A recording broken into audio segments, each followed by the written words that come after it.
This is author Nathaniel Garrett Novosel, and here I'm doing a reading of my blog post, How Death Affects Meaning.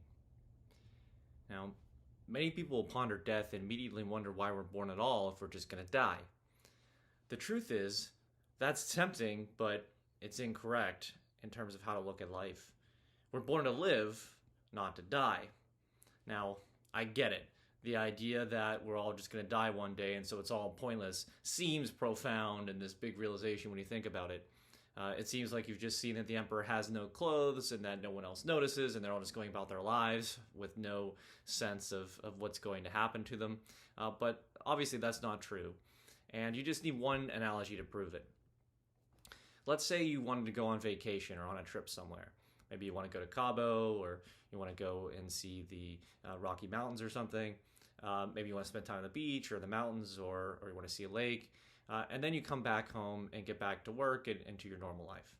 So you pack, you plan, you're ready to go. And then on the day before you leave, you look at your travel partner and go, wait a second.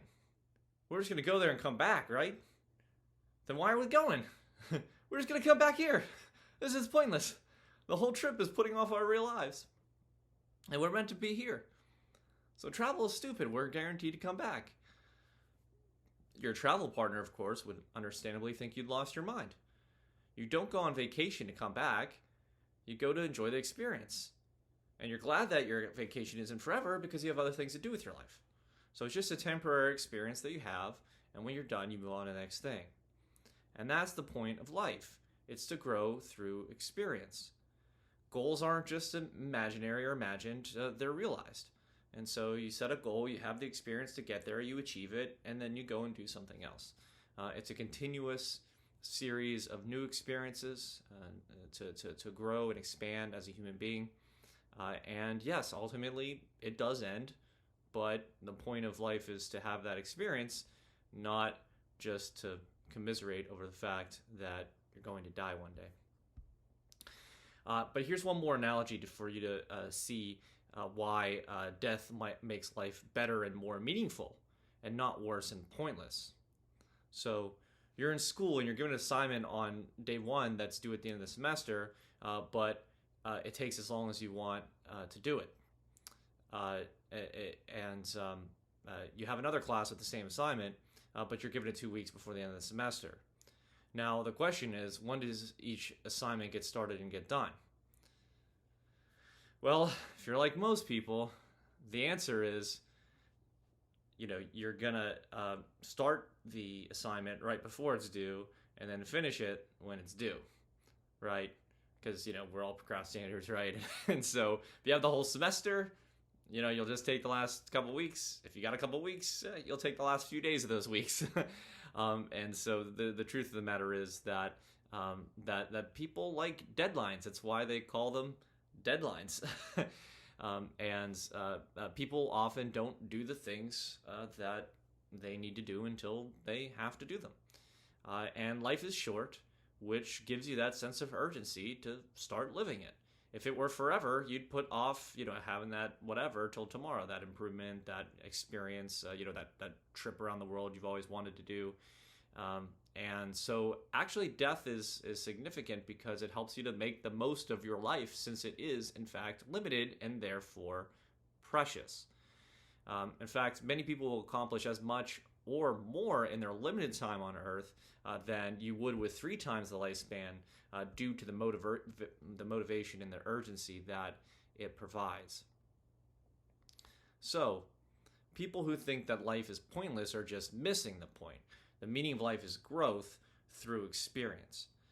Death being the end doesn't discount the value, significance, or importance of the journey. And the limited lifespan encourages you to make the most of your time, since it is, in fact, going to end at some point. Now, if the idea of death, scares you into wanting to find your purpose as quickly as possible, I do recommend you check out the full book, The Meaning of Life: A Guide to Finding Your Life's Purpose.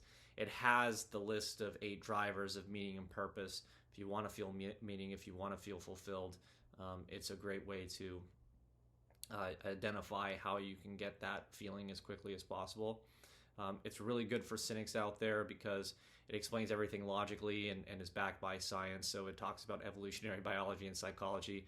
Might be boring for some, but there are other fluffy books out there that talk about how you can go and live life to the fullest.